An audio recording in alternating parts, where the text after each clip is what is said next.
Então, o que está rolando com o Monark? O Monark, ele tem muitas características que eu estava exemplificando aqui quando eu fui, né, discorrendo sobre tudo isso. Ele é um cara que você vê que ele não confia no sistema. Desde sempre, desde que eu vejo o Monark falar de política, desde a época que ele era ANCAP e tudo mais. Ele ainda é, né?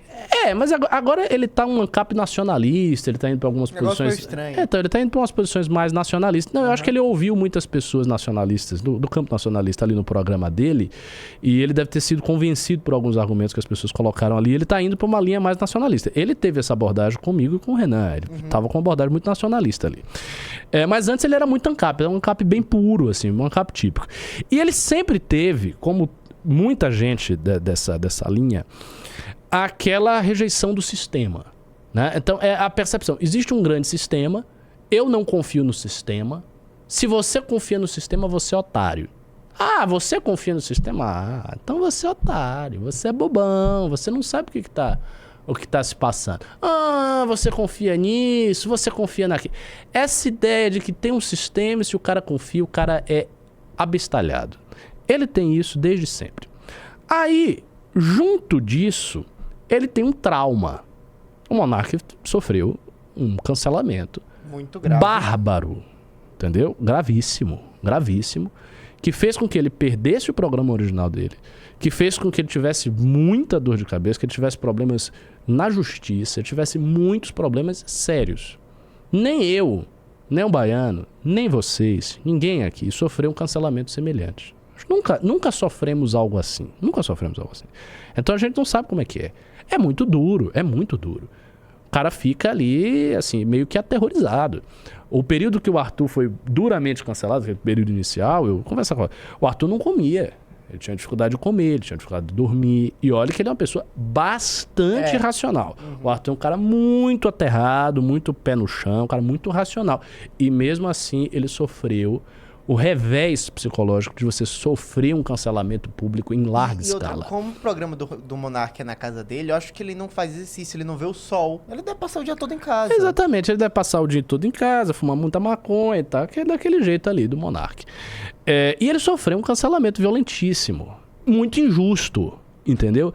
Em que toda a esquerda brasileira e parte da direita, mas sobretudo a esquerda, estava celebrando o cancelamento do cara como nazista.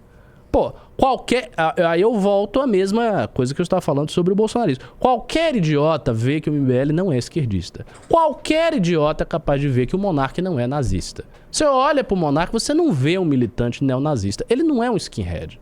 Ele não é um militante neonazista. Ele, sabe, não tem nada a ver. A persona dele, a figura pública dele, você olha, bate o olho e você vê que não é um nazista. Aquilo ali não é um nazista, não pode ser um nazista. Não tem sentido algum.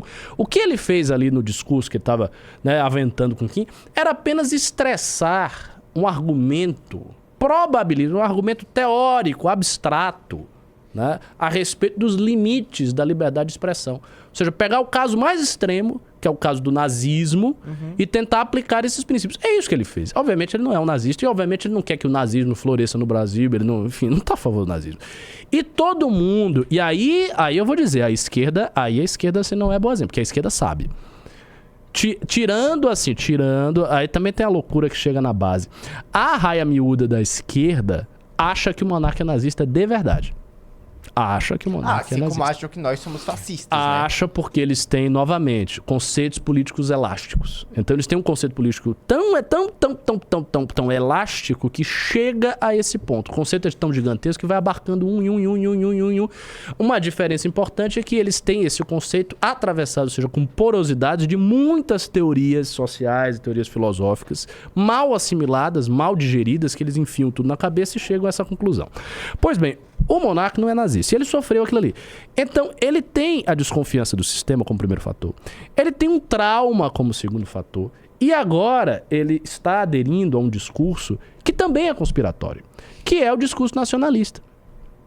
Parte do discurso nacionalista que está sendo aí avançado, nesses meios todos vocês veem, com esses youtubers, é conspiratório. É conspiratório. Por quê? Porque é aquela conspiração clássica do pensamento político latino-americano ressentido. Tudo é culpa dos Estados Unidos. Então tudo que nos acontece tem a mão dos americanos. Se você não vê a mão dos americanos é porque você é bobo. É isso. E eles têm teoria pra provar isso. Não, porque o Brasil... E os caras vão nessa linha, vão nessa linha.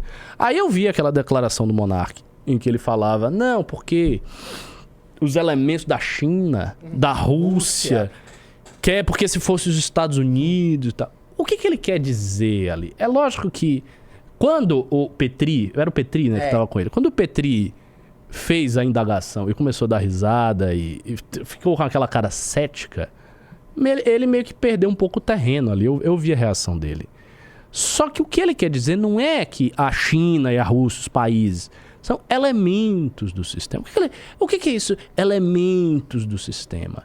Ele acha que pode ter, por exemplo, algum agente aqui da China, algum agente aqui da Rússia, que está enxergando o cenário de difusão do pensamento político nos meios da internet e que acha que o monarca deveria manter a sua liberdade, que ele deveria estar solto.